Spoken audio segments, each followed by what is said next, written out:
My daughter-in-law left her 2 sons at my old house, promising to return in 4 hours. She never came back, betraying everyone. 8 years later, she sued me for kidnapping her children, demanding justice. But when I handed the judge a mysterious envelope, he asked, "Do they know what's inside?" I replied, "Not yet."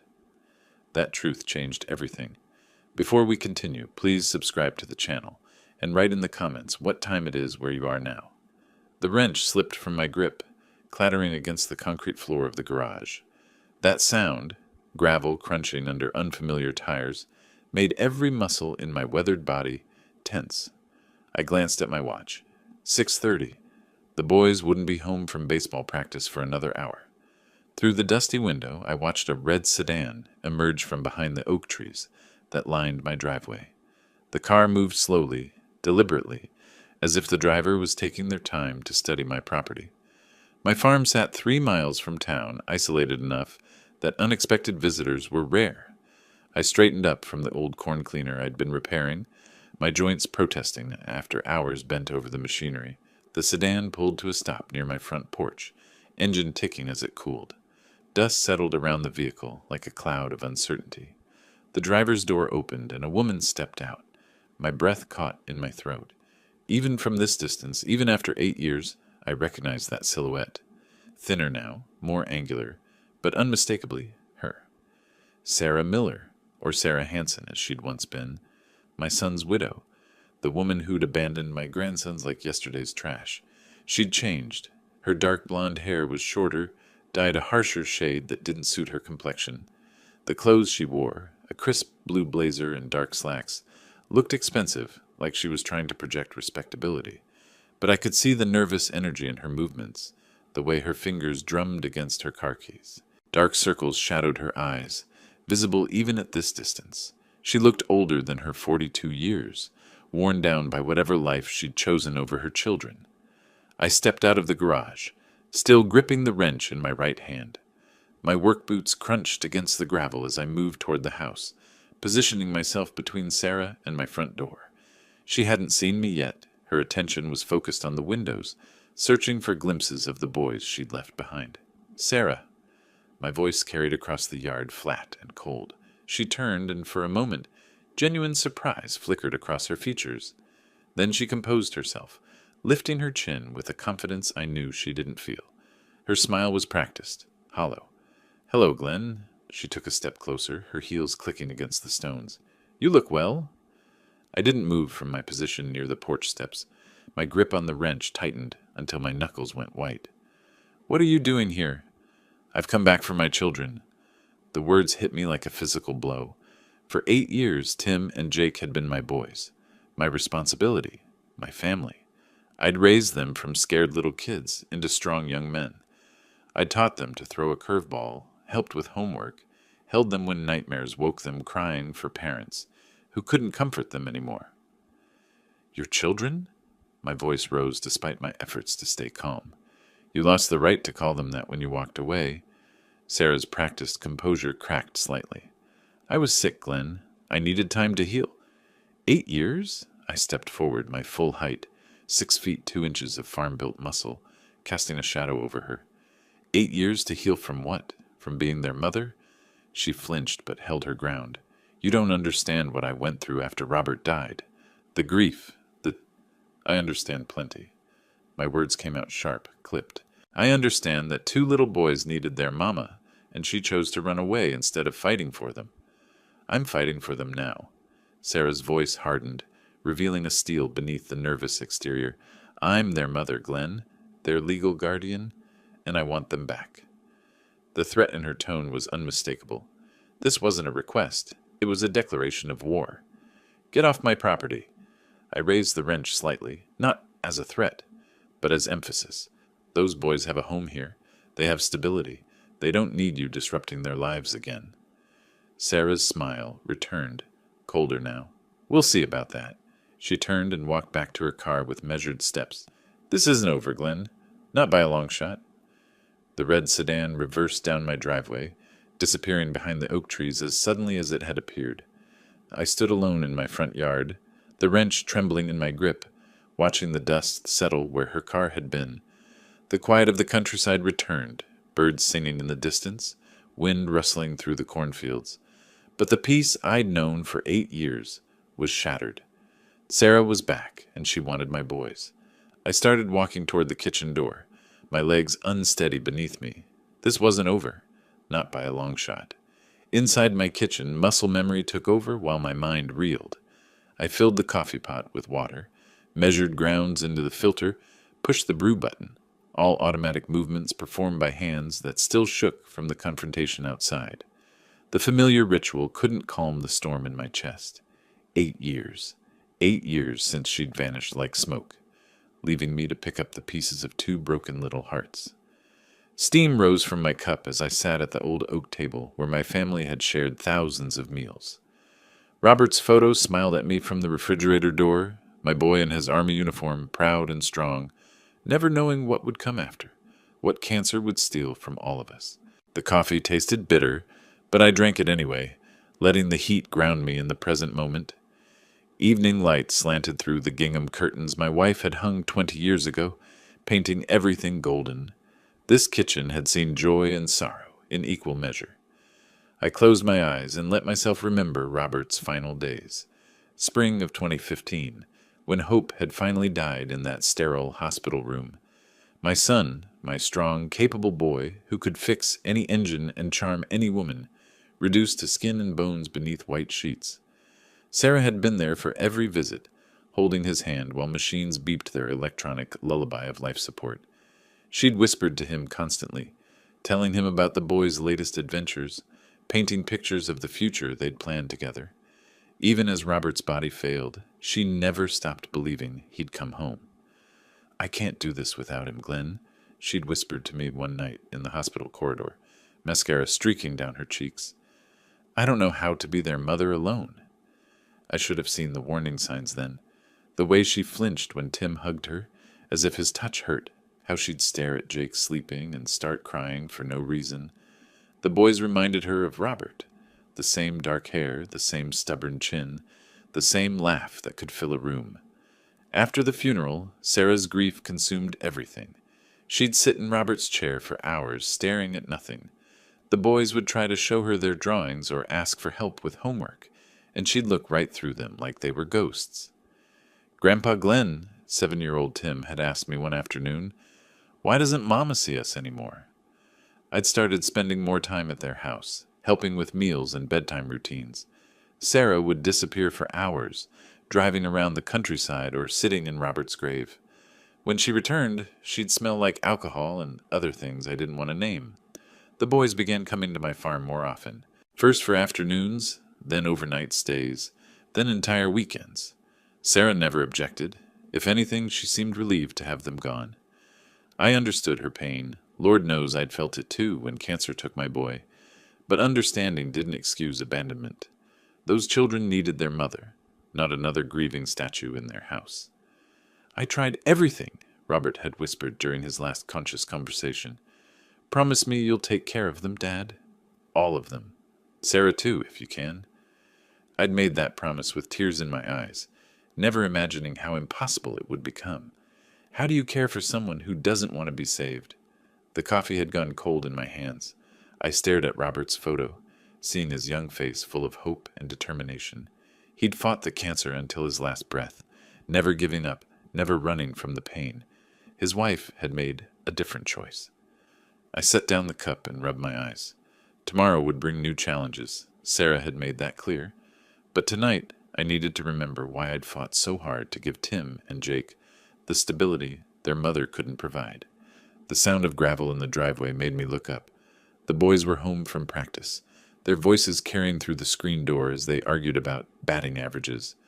Normal sounds of a normal evening in a house where children felt safe and loved. I pushed back from the table, leaving Robert's photo smiling down at the kitchen where his sons would soon sit for dinner. Some promises were worth keeping, no matter the cost. Robert's face in that photograph blurred as my vision clouded with unshed tears. That promise I'd made to him, to protect his family, all of them, had been tested in ways I never could have imagined. But one night in particular remained seared into my memory like a brand, the night that changed everything forever. 2 years after Robert's death, when the boys had just started to feel secure in their routines, Sarah made her choice. It was past 2 in the morning when car doors slammed outside my house. I'd been asleep in my recliner, the late news flickering silently on the television. The harsh sound jolted me awake, and I immediately knew something was wrong. Through my front window, I saw Sarah's beat-up Honda, weaving slightly as she walked toward my porch. Even in the darkness, her unsteady gait told the whole story. She was drunk again, or worse. I intercepted her before she could reach the front door where my grandson slept. The smell hit me first. Cheap wine mixed with something sharper. Chemical. Her clothes were wrinkled like she'd slept in them, and her eyes held a wild, desperate look I'd never seen before. "Sarah, what are you doing here?" I kept my voice low, conscious of the sleeping children upstairs. "I want to see my boys." She tried to push past me, but I blocked her path with my body. "They're my children, Glenn. You can't keep me from them." "At 2 in the morning? In this condition?" I gestured at her disheveled appearance. "They're asleep. They're safe. Let them be." But our voices had already carried upstairs. Small feet padded across the hardwood floor above us, and moments later, Tim appeared at the top of the stairs, his 7-year-old face pale with confusion. Behind him, little Jake rubbed his eyes, clutching his stuffed elephant. "Grandpa, what's happening?" Tim's voice was small, uncertain. Sarah looked up at her sons, her babies, and something cracked in her expression. Not softness, but something harder. A door slamming shut. "Mama?" Jake called down, hope threading through his sleepy voice. Instead of answering, Sarah turned away from them. "I can't," she whispered to me, her words slurring slightly. "Look at them, Glenn. They have his eyes, his smile. Every time I see them, I see what I lost." The boys crept down a few more steps, drawn by the sound of their mother's voice but staying close to each other. Tim's arm went protectively around his younger brother's shoulders, a gesture that broke my heart, because no 7-year-old should feel responsible for protecting anyone. "Sarah," I tried again, my voice gentler now. "The children need you. They miss you." She laughed, but there was no humor in the sound. "Need me? Look at them, Glenn. Really look. They're terrified of me. Their own mother, and they're hiding behind you like I'm some kind of monster." I glanced back at the boys, and my heart sank. She was right. Jake was crying silently, and Tim's face showed the kind of wariness that comes from too much unpredictability, too many disappointments. "That's not," I started, but Sarah was already moving past me, heading for the door. "I'm leaving," she announced, her voice gaining strength. "Tonight. For good this time." "Sarah, wait. Don't do this. The boys will be better off without me." She paused at the door, her hand on the knob. "You'll take care of them. You already are. They love you more than they ever loved me anyway." "That's not true, and you know it." But she was gone, the screen door banging shut behind her. I heard her car start, the engine coughing and sputtering as she backed out of my driveway.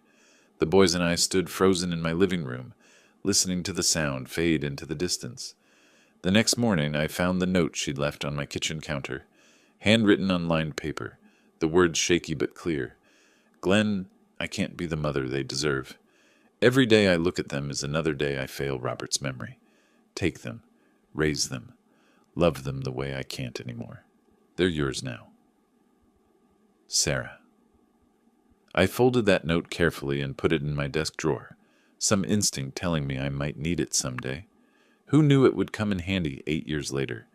Sitting in my kitchen now, the taste of cold coffee sharp on my tongue, I understood what had really happened tonight. Sarah's return wasn't about maternal love or second chances. It was about something else entirely, something that had nothing to do with being a mother. I stood up from the table, my joints protesting, and carried my cup to the sink. The photo of Robert watched me from the refrigerator, his young face serious now in the evening light. Tomorrow would bring whatever Sarah had planned, but I was ready.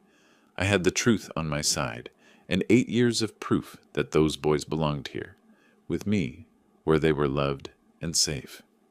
The sound of Tim's laughter drifted down from upstairs as he helped Jake with homework. Normal sounds in a normal house where children could count on the adults to protect them. Some fights were worth having, no matter how long they took.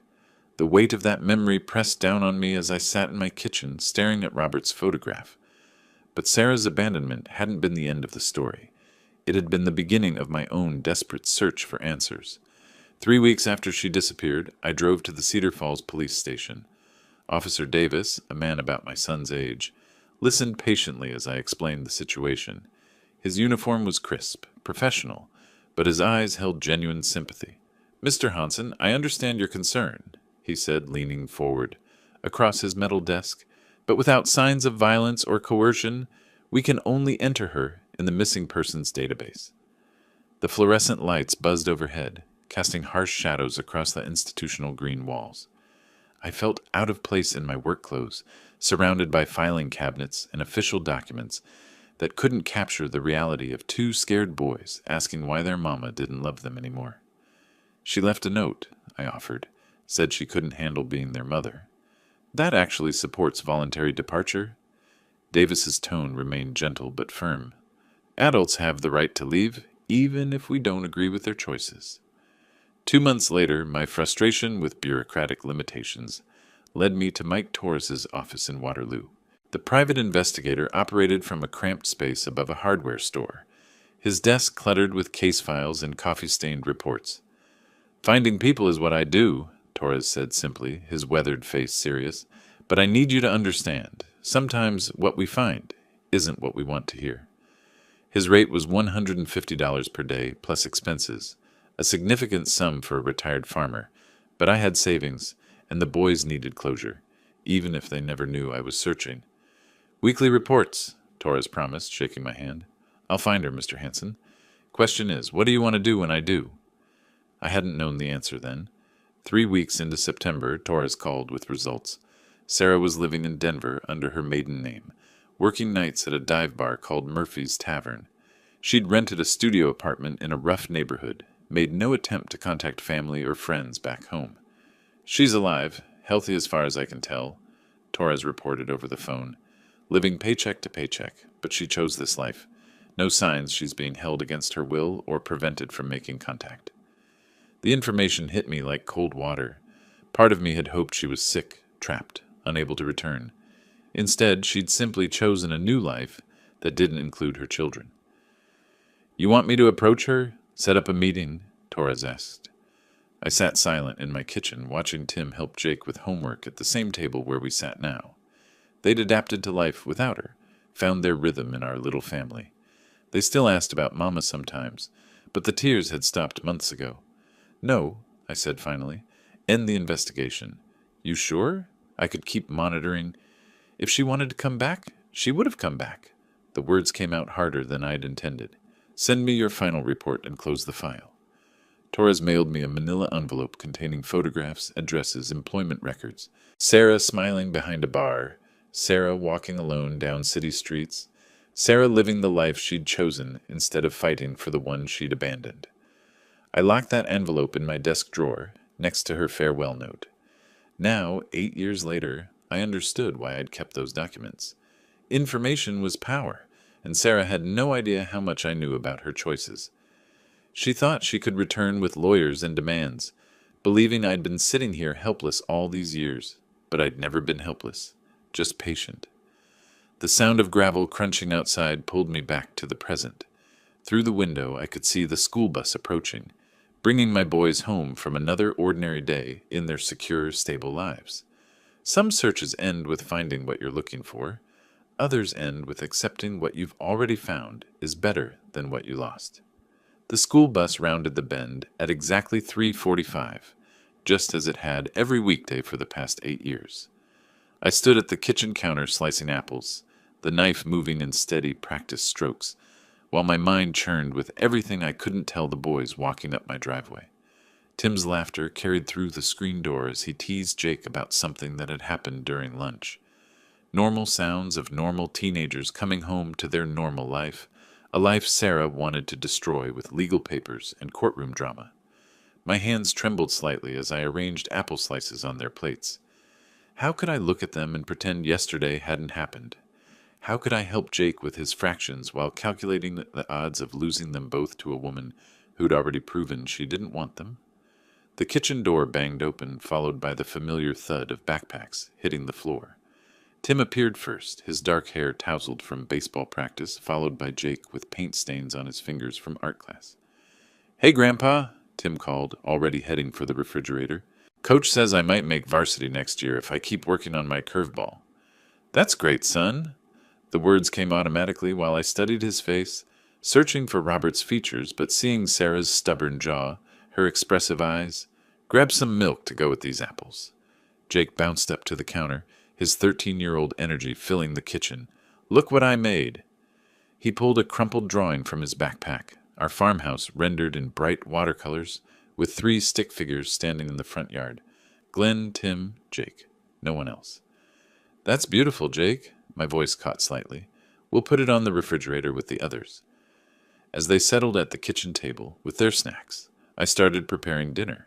Meatloaf and mashed potatoes. Comfort food that had sustained us through homework battles and growth spurts. The routine motions calmed my nerves, but I couldn't stop watching them, memorizing these moments in case they were numbered. "Grandpa, you're being weird," Tim observed, pausing with his milk glass halfway to his lips. "You keep staring at us like we're gonna disappear or something." Heat crept up my neck. "Just tired, I guess. Long day." Jake struggled with his math worksheet, eraser shavings scattered across the table. "I don't get these fractions," he whined. "Why do we need to know this stuff anyway?" I pulled up a chair beside him, grateful for the distraction. "Everything builds on everything else," I explained, showing him how to find common denominators. "Like farming, you can't plant corn without preparing the soil first." "You always say that." Jake grinned, but he bent over his homework with renewed focus. Tim finished his algebra quickly and started discussing upcoming baseball tryouts. His words washed over me while I fought the urge to tell him how proud I was, how much I loved them both, how I'd fight anyone who tried to take them away.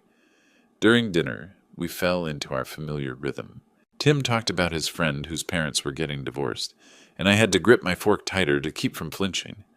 Jake showed us his art project again, explaining each detail of his drawing with the intensity only 13-year-olds could muster. "The 3 of us," he pointed to the stick figures. "Our family. Our family. Not theirs, not mine. Ours. We'd built this together through homework struggles and midnight coughs, through Little League games and county fair competitions.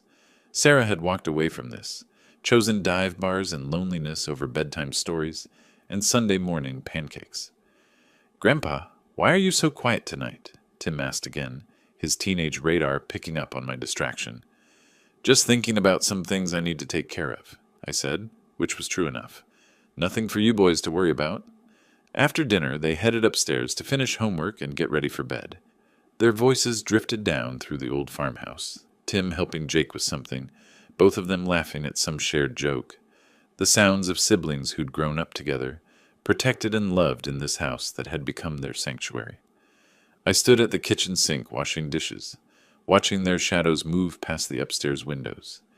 8 years of this routine, 8 years of building something solid and secure from the wreckage Sarah had left behind. How could I tell them their mother wanted to destroy it all? The weight of the secret pressed down on my shoulders as I dried the last plate and put it away. Tomorrow would bring new challenges, but tonight I'd let them sleep peacefully in their beds, believing they were safe in the only home they remembered.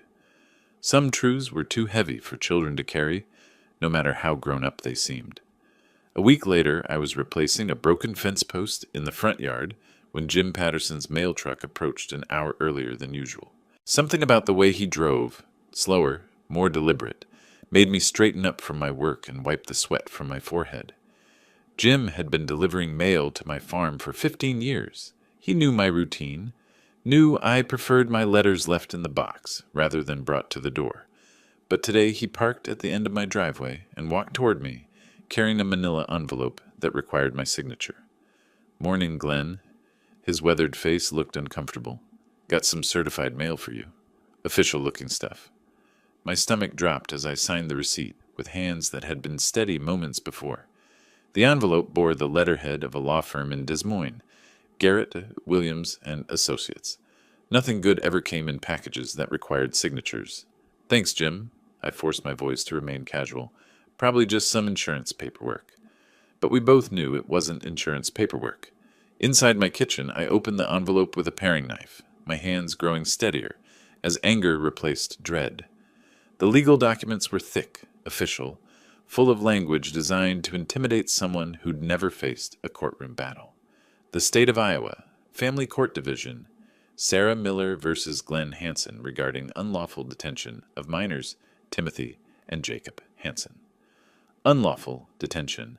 As if loving those boys, raising them, giving them stability and security was somehow criminal. As if 8 years of being their father in everything but biology was a crime against the woman who'd abandoned them like unwanted pets. I read the charges 3 times, each reading stoking my fury. Sarah accused me of preventing her from seeing her children, of custodial interference, of denying her parental rights. The woman who'd written a note saying she couldn't be their mother was now claiming I'd stolen that chance from her. The phone rang exactly 10 minutes after Jim's truck had disappeared down my driveway. Sarah's timing was precise, calculated. She'd known exactly when I'd received those papers. "Did you get the documents?" Her voice was cold, businesslike, nothing like the broken woman who'd stumbled into my yard that night 8 years ago. "Sarah, you've completely lost your mind." My grip tightened on the receiver. "Unlawful detention? Those boys have been with me because you abandoned them. I was sick, Glenn, grieving, and you took advantage of that to steal my children." "Steal?" The word exploded out of me. "I saved them. I gave them a home when their mother decided bars were more important than bedtimes. Meet me today, 3 o'clock, Diner's Corner." Her tone brooked no argument. "We can settle this quietly, or we can let the courts decide. Your choice." The line went dead before I could respond. I stared at the phone for a moment, and then carefully hung it up. Sarah's choice of meeting place was strategic. The diner was public, neutral, full of potential witnesses. She'd thought this through, planned every detail. I looked around my kitchen, seeing 8 years of family life in every corner. Tim's baseball trophies on the windowsill, Jake's artwork covering the refrigerator, homework still scattered on the table from last night's algebra session. This wasn't desperation driving Sarah's return. This was calculation. Someone had advised her, coached her, given her the language and strategy to launch this legal assault. She wasn't the broken woman who'd left that note in 2017. This was someone who'd had time to prepare, to gather resources, to plan her attack. I checked the clock, 11:15. The boys wouldn't be home from school for hours, which meant I had time to drive into town and face whatever Sarah had planned for our confrontation at Diner's Corner. Changing into clean clothes, I caught sight of myself in the bedroom mirror. 68 years old, weathered by farm work and worry, but still strong enough to fight for what mattered. Sarah might have lawyers and legal papers, but I had something more powerful, the truth. And I had that note she'd written 8 years ago, the one where she'd voluntarily given up her children because she couldn't handle being their mother. She had no idea I'd kept it, no idea what kind of evidence she'd left behind in her moment of honest desperation. Let her bring her lawyers and her calculated tears. I'd been raising her children while she played at being free. Now she'd learn what it cost to walk away from family. The legal papers lay on my kitchen counter like a declaration of war. Fine. If Sarah wanted a war, she'd get one. But she'd discover that a man fighting for his children, even if they weren't legally his, was more dangerous than she'd calculated. I grabbed my keys and headed for the door. Time to find out what Sarah really wanted and what I'd have to do to keep my boys safe. 20 minutes later, I pulled into the gravel parking lot of Diner's Corner, my truck's engine ticking as it cooled in the afternoon heat. Through the large windows, I could see the familiar red vinyl booths and checkered floor that had hosted countless town meetings, birthday celebrations, and everyday conversations over the decades. I chose a table near the window with clear sightlines to both entrances, old farm instincts that served me well in situations requiring vigilance. Betty Morrison approached with her customary smile, but I caught the worry in her eyes as she poured coffee without being asked. "Rough day, Glenn?" she asked quietly, her weathered hands steady despite the tension radiating from our interaction. "Could be better," I admitted, wrapping my fingers around the warm ceramic mug. "Could be a lot worse, too." Sarah entered exactly at 3 o'clock, and I barely recognized the woman walking toward my table. Gone was the desperate, broken creature who'd stumbled into my yard. This Sarah wore a black business suit that screamed expensive lawyer consultations, her hair professionally styled, makeup applied with precision. She moved with calculated confidence, surveying the cafe's occupants before sliding into the seat across from me. "You look tired, Glenn," she began, her voice carrying a sweetness that felt like poison. 8 years of raising other people's children must be exhausting." The insult landed exactly as she'd intended, but I'd spent decades dealing with difficult animals and unpredictable weather. Patience was a farmer's greatest tool. "They're not other people's children, Sarah. They're your children. Robert's children. My grandchildren." Biologically speaking, yes. She stirred sugar into her coffee with deliberate motions. But legally, that's about to change. Betty refilled our cups, her movements sharp with disapproval. Everyone in town knew our history, knew how Sarah had vanished, while I'd stepped up to raise Tim and Jake. In a community this size, secrets didn't exist, only varying degrees of polite silence. "Let me cut through the pretense," Sarah continued, leaning forward with predatory intensity.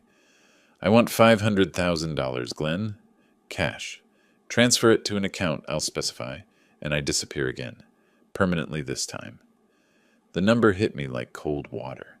$500,000. More money than most farmers saw in a lifetime, even successful ones. "And if I refuse? Then I take the boys." Her smile never wavered. "I've got witnesses prepared to testify about your isolation, your age, your inability to provide proper care for growing teenagers. Courts favor mothers, especially mothers who've overcome personal struggles, to reclaim their children." I studied her face, seeing past the makeup and professional styling to the desperation underneath. This wasn't about maternal love or second chances. This was about financial survival. Someone or something had her backed into a corner, and she'd decided to use my grandsons as leverage to escape. "Where were you when Tim broke his leg sliding into home plate?" I asked quietly. "When Jake had pneumonia that kept him in the hospital for a week? When they asked why their mama didn't love them anymore?" "I was sick," she replied without emotion, "grieving, processing trauma. The court will understand that I needed time to heal before I could be the mother they deserved." 8 years of healing, however long it took? Sarah checked her watch, another calculated gesture. "You have 48 hours to decide, Glenn. Money or children. Those are your options." She stood and placed a $20 bill on the table, enough to cover both our coffees with a generous tip. Even her payment was strategic, demonstrating financial capability to anyone watching. "Sarah," I called as she reached the door, "what happened to you? Where did the woman who loved Robert go?" For just a moment her mask slipped. Something raw and broken flickered across her features before the professional composure returned. "She died with him," Sarah said simply. "What's left is what you see." The door chimed as she left, her heels clicking against the sidewalk as she walked to her red sedan. I remained at the table, watching her drive away while Betty hovered nearby with maternal concern. "Glenn, honey, are you all right?" "I will be," I said, standing and leaving my own payment. "One way or another, I will be." The drive home gave me time to process what I'd learned. This wasn't about custody or children's welfare. It was extortion dressed up in legal language. Sarah had calculated that my love for the boys would override my common sense, that I'd pay any price to avoid a court battle. She'd miscalculated in one crucial area. She assumed I'd been passive these past 8 years, simply accepting her abandonment without documentation or preparation. But farmers learn to plan for bad weather, failed crops, and unexpected disasters. I had something Sarah didn't know about, something that could change everything. That evening, I found Tim and Jake sprawled across our living room sofa, arguing over television channels with the casual intensity only siblings could manage. The late sun streamed through windows that framed the life we'd built together. Tim's baseball trophies on the mantel, Jake's artwork covering one wall, family photos documenting 8 years of birthdays, holidays, and ordinary moments that had become precious beyond measure. I reached for the remote and clicked off the television. Both boys looked up with the startled attention children give when routine suddenly shifts. "We need to talk," I said, settling on the coffee table facing them. "Both of you. It's important." Tim straightened immediately, his 15-year-old instincts recognizing serious adult business. Jake's expression shifted from curiosity to concern as he registered the gravity in my voice.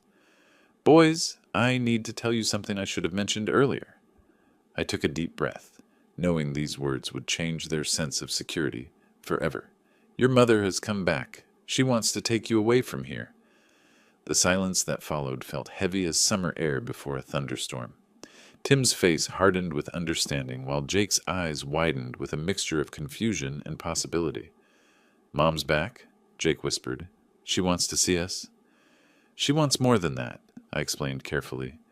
She's filed papers with the court claiming I've kept you from her illegally. She wants custody, wants you to come live with her. Tim's reaction was immediate and fierce. Like heck she does, he said, his voice carrying an anger I'd rarely heard from him. She walked out on us, Grandpa. She chose to leave. I know, son. I know exactly what happened. I pulled out my phone and showed them a recent photo I'd taken of Sarah in the caf earlier. This is her now. Do you remember her? Jake studied the picture with the intensity of someone trying to match a face to fragmented memories. Maybe? Sort of? His voice held uncertainty mixed with longing. She looks different than I remember. You were only 5 when she left, I reminded him gently. Tim, you remember more. I remember her crying all the time, Tim said flatly. I remember her leaving us with you more and more often. I remember the night she packed her bags and drove away without saying goodbye. We moved to the kitchen table for this conversation, the same table where we'd shared thousands of meals, completed homework assignments, and talked through problems both large and small. The familiar setting provided stability for what was about to be a difficult discussion. She can't just come back and take us, Jake said, his voice gaining strength. This is our home. You're our family.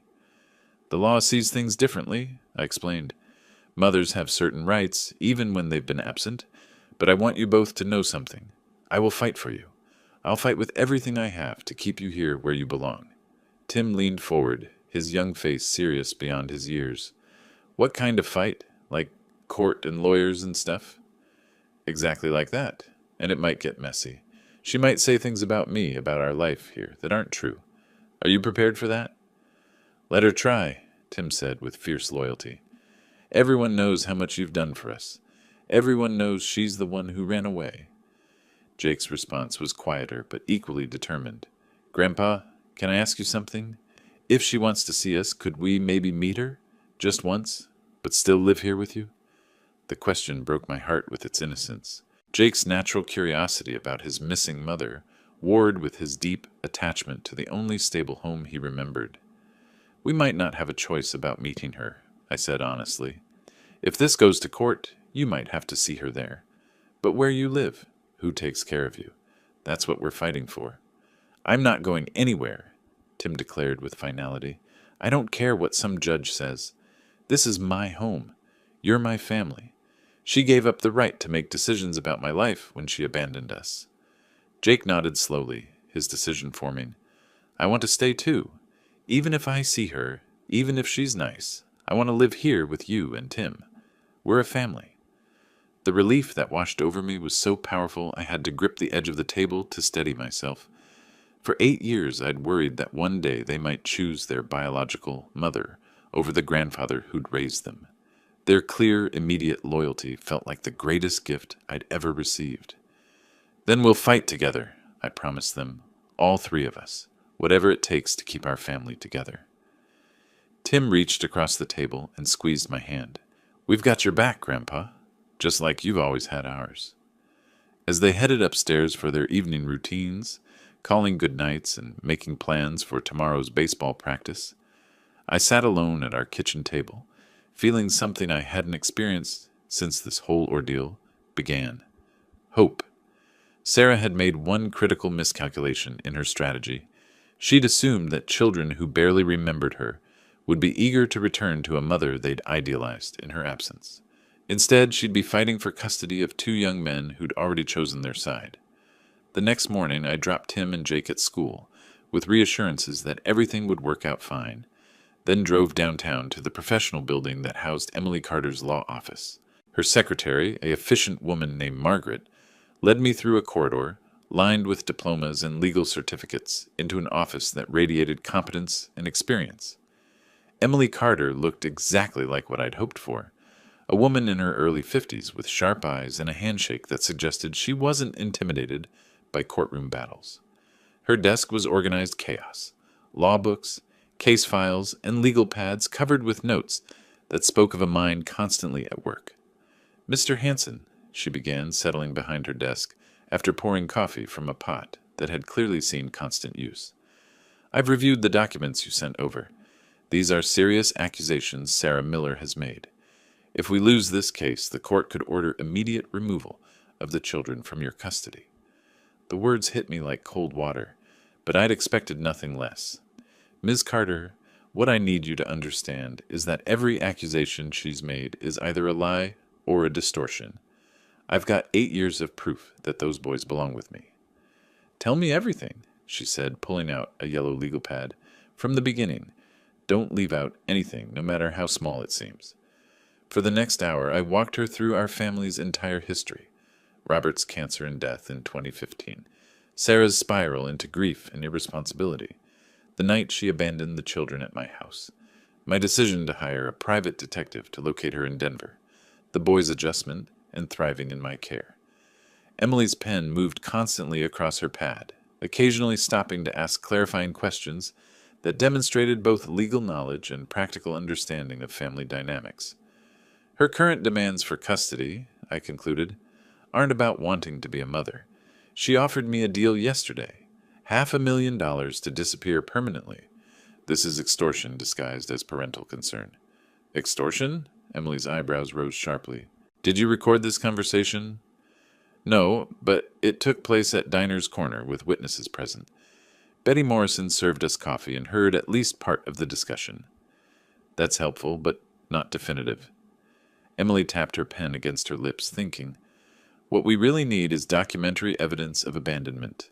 Letters, emails, anything that shows she voluntarily relinquished custody."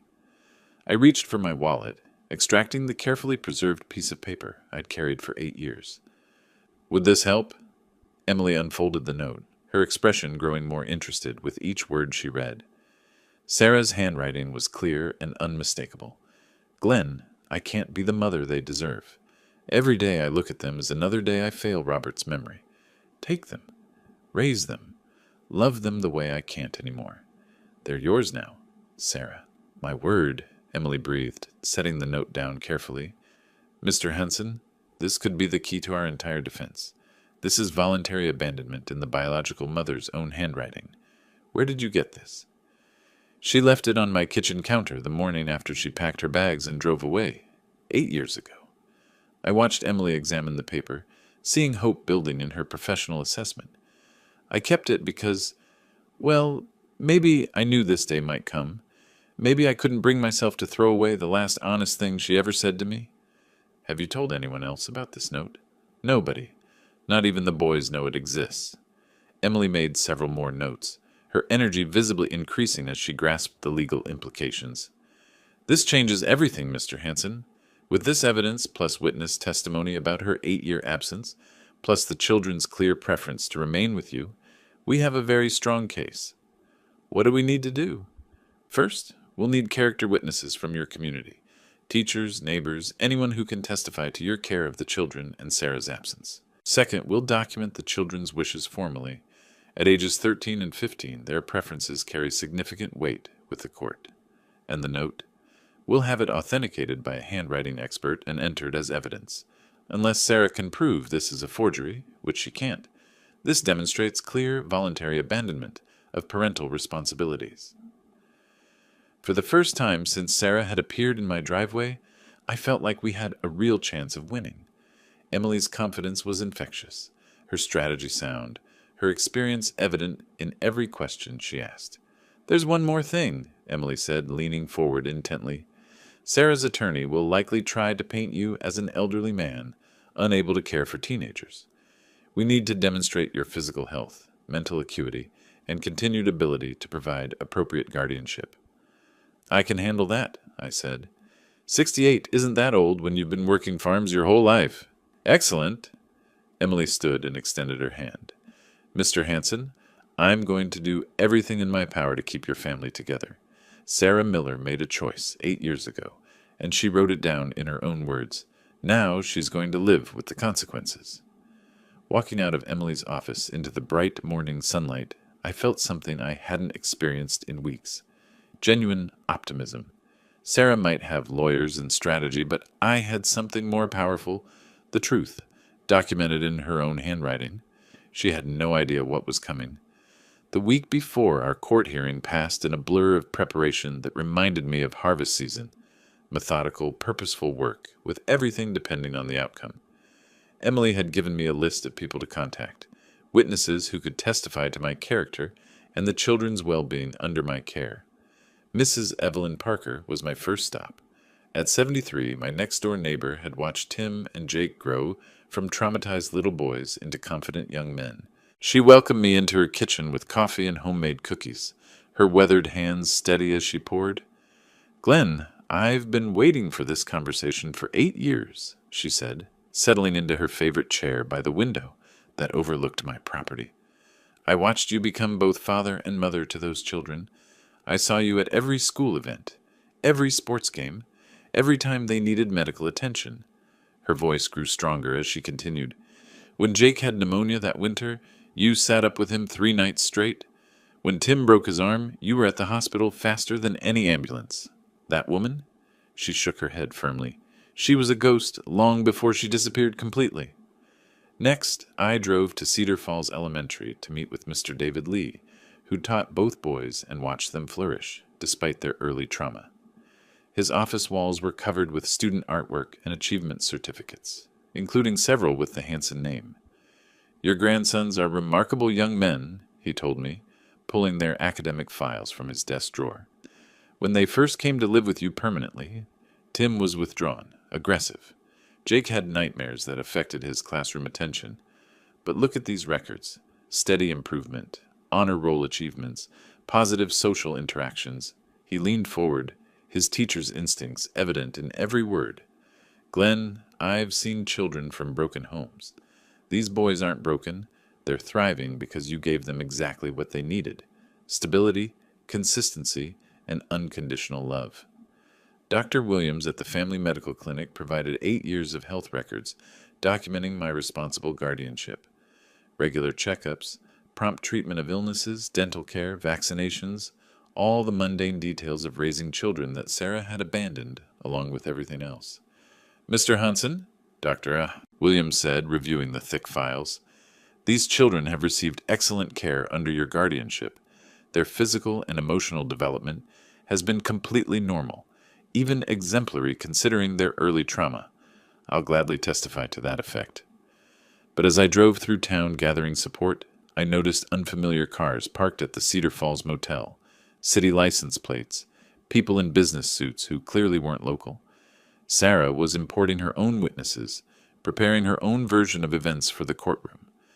That evening, Emily called with the court schedule confirmation.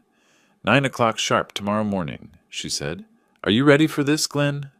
"As ready as I'll ever be," I replied, touching the envelope in my jacket pocket, Sarah's handwritten note that would end this battle once and for all. "Emily, do you really think that note will be enough? Combined with everything else? Your community support, the children's clear preferences, 8 years of documented care?" Her voice carried professional confidence mixed with personal conviction. "Glenn, truth has power. Tomorrow, we're going to prove that love and sacrifice matter more than biology and legal technicalities." I hung up the phone and walked through my quiet house, seeing evidence of family life in every corner. Tim's baseball glove on the kitchen counter, Jake's latest artwork covering the refrigerator, school photos documenting their growth from scared little boys to confident teenagers who knew they were loved. Tomorrow, I'd walk into that courtroom carrying 8 years of proof that home wasn't about blood. It was about showing up every day, no matter how hard things got. Sarah had chosen to run. I'd chosen to stay. Now we'd let the judge decide which choice had served the children better. The familiar weight of Robert's photo smiled at me from the mantel as I turned off the lights. I'd kept my promise to him. Whatever happened tomorrow, I'd fought for his boys with everything I had. The Cedar Falls County Courthouse stood like a monument to justice on Main Street, its limestone facade weathered by decades of Iowa storms, but still projecting authority. Emily and I arrived 15 minutes early, climbing the steps past protesters, not many but enough local supporters that I felt the community's strength behind me. Inside the courtroom, wooden benches filled quickly with familiar faces. Betty Morrison from the diner, Mrs. Parker from next door, Mr. Lee from the school, Dr. Williams, people who'd watched me raise Tim and Jake, who knew the truth of our life together. Sarah entered at exactly 9 o'clock with a man in an expensive suit, her attorney from Des Moines, all polish and city confidence. She'd chosen her outfit carefully. Conservative navy blue, minimal makeup, the picture of maternal respectability. But I could see the tension in her shoulders, the way her eyes avoided mine as she took her seat at the plaintiff's table. Judge Harlan Brooks entered with the gravity his position demanded. 62 years old, silver-haired, with the kind of presence that commanded immediate respect. I'd seen him at community events over the years, a fair man, but not one easily swayed by emotion over evidence. "Court is now in session," he announced, his voice carrying the weight of decades on the bench. "Case number 2025 FC 147, Miller versus Hansen regarding custody of minor children, Timothy and Jacob Hansen." Sarah's attorney, a man named Richards, who clearly charged by the hour, stood to present his opening statement. His voice carried the smooth confidence of someone accustomed to winning through preparation and presentation, rather than truth. "Your Honor, this case centers on a fundamental principle, a mother's sacred right to her children. My client, Sarah Miller, suffered a temporary mental health crisis following her husband's tragic death from cancer. During her period of grief and recovery, the defendant unlawfully prevented her from maintaining contact with her biological children. I felt Emily's hand touch my arm, steadying me as Richards continued his carefully crafted narrative that bore no resemblance to the reality I'd lived. Ms. Miller has undergone extensive therapy, maintained stable employment, and rebuilt her life. She now seeks to reclaim her proper role as mother to children who have been denied her love through no fault of her own. When Sarah took the witness stand, her performance was flawless. She spoke of overwhelming grief, of needing time to heal before she could be the mother her children deserved. Her voice broke at calculated moments. Her eyes glistened with tears that seemed genuine to anyone who hadn't lived through her abandonment. "I never intended to be away permanently," she testified, looking directly at Judge Brooks with practiced sincerity. "I was receiving treatment, working to become the mother Tim and Jake needed. Mr. Hansen refused my attempts to maintain contact, claiming he was protecting the children from my illness. The lies came so smoothly, I almost admired the performance. Almost. Her imported witnesses took the stand one by one. A therapist from Denver who'd seen her twice, a supervisor who vouched for her employment stability, a neighbor who claimed she'd often spoken lovingly of her children, professional references with limited knowledge, carefully coached testimony designed to paint a picture of rehabilitation and maternal longing.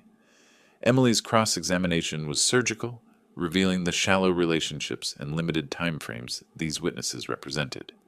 But Richards had done his job well, creating reasonable doubt about Sarah's abandonment, while positioning me as the aging grandfather who'd overstepped his bounds. During the lunch recess, Emily and I stepped outside where my supporters had gathered. Their presence reminded me that truth had witnesses too, not polished professionals from the city, but people who'd watched me raise two boys with love and sacrifice. "How do you think it's going?" I asked Emily as we walked back toward the courthouse. "She's good," Emily admitted, coached, prepared, playing the victim card perfectly. "But Glenn?" She smiled with quiet confidence. "She has no idea what's coming this afternoon." I touched the envelope in my jacket pocket, feeling 8 years of vindication waiting in Sarah's own handwritten words. Let her perform. Let her cry practiced tears and speak of rights and recovery. I had something more powerful than her polished lies, the truth, preserved in her own desperate handwriting from the night she chose to run, rather than fight for her children. When court reconvened at 2 o'clock, I walked to the witness stand with the same steady calm I'd carried through 8 years of single parenthood. The courtroom felt different now, expectant, as if everyone sensed we'd reached the moment when truth would finally confront lies. Emily approached the witness box with professional confidence, her questions designed to let me tell our story in my own words. Mr. Hansen, please tell the court about your relationship with Timothy and Jacob over the past 8 years. I looked out at the packed courtroom, seeing faces that had watched me become a father for the second time in my life. Your Honor, those boys have been my sons in every way that matters. I've attended every parent-teacher conference, every baseball game, every school play. I've sat up nights when they were sick, helped with homework, taught them to drive. I didn't choose this responsibility. It chose me when their mother walked away. Sarah's attorney objected to my characterization, but Judge Brooks allowed me to continue. When Tim broke his leg sliding into home plate, I was the one who carried him to the emergency room. When Jake had nightmares about why his mama didn't love him anymore, I was the one who held him until he could sleep. For 8 years, I've been the parent who showed up. Emily nodded, moving closer to the critical moment. Mr. Hansen, you've heard testimony that you prevented Ms. Miller from maintaining contact with her children. Is that true? No, ma'am, it is not. I reached into my jacket pocket, feeling the envelope that had waited 8 years for this moment. Your Honor, if I may, I have something that might clarify exactly why Ms. Miller had no contact with her children. Judge Brooks leaned forward, his attention sharpening. What kind of evidence, Mr. Hansen? A note, Your Honor, written by Sarah Miller herself on the night she abandoned Tim and Jake. I held up the aged envelope, its edges worn from 8 years in my wallet. She left this on my kitchen counter, along with packed bags and 2 sleeping children who woke up the next morning asking where their mama had gone.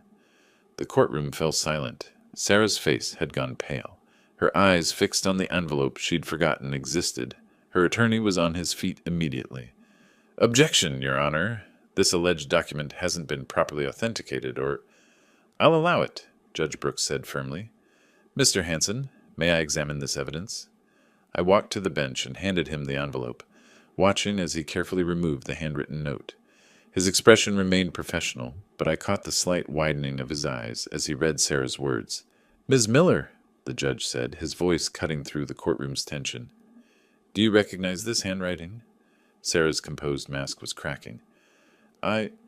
Your Honor, I was not in my right mind when I wrote that.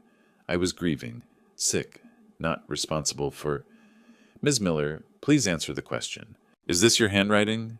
Yes, but— Judge Brooks raised his hand for silence, then read the note aloud for the court record. Glenn, I can't be the mother they deserve. Every day I look at them is another day I fail Robert's memory. Take them, raise them, love them the way I can't anymore. They're yours now, Sarah. The courtroom erupted in whispers.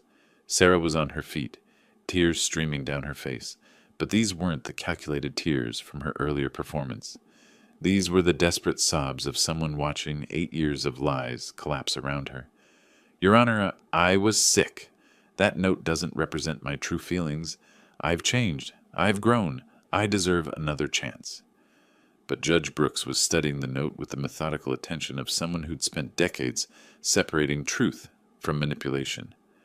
Ms. Miller, he said quietly, this note, in your own handwriting, constitutes voluntary abandonment of parental rights. You didn't temporarily step away for treatment. You permanently relinquished custody to Mr. Hansen. The fact that you now regret that decision doesn't invalidate its legal implications.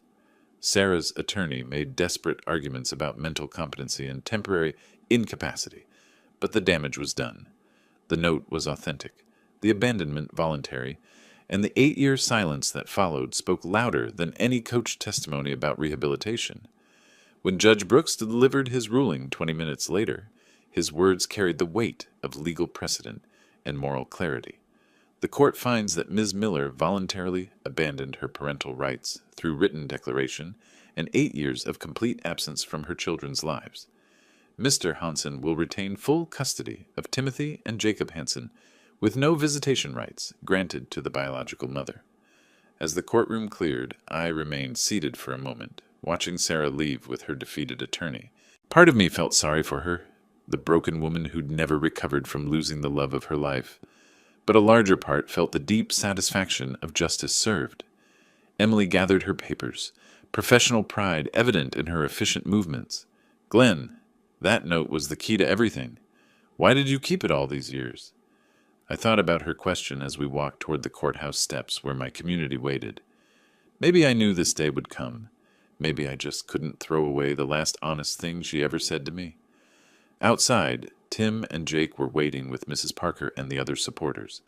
They'd been excused from school to hear the verdict, and their faces showed the relief of children who finally knew they were safe. "Grandpa," Tim said, his 15-year-old voice steady with maturity beyond his years, "is it over?" "It's over," I confirmed, putting my arms around both boys. "We're going home. We're staying together. We're family." As we walked down the courthouse steps toward our truck, Jake looked up at me with the kind of trust that 8 years of love had built. "Grandpa, did our mom really not want us?" It was the question I dreaded, but the answer came easily because it was true. "Your mom was hurting, Jake. Sometimes when people hurt that badly, they can't see past their pain to love what's right in front of them. But that was her choice, not your fault. Never your fault." The drive home took us past fields where corn was starting to show green shoots, new life emerging from good soil, tended by hands that understood the patience required for growth. Just like raising children, I thought, just like building a family from love and commitment rather than biology and obligation. Some battles are worth fighting. Some promises are worth keeping.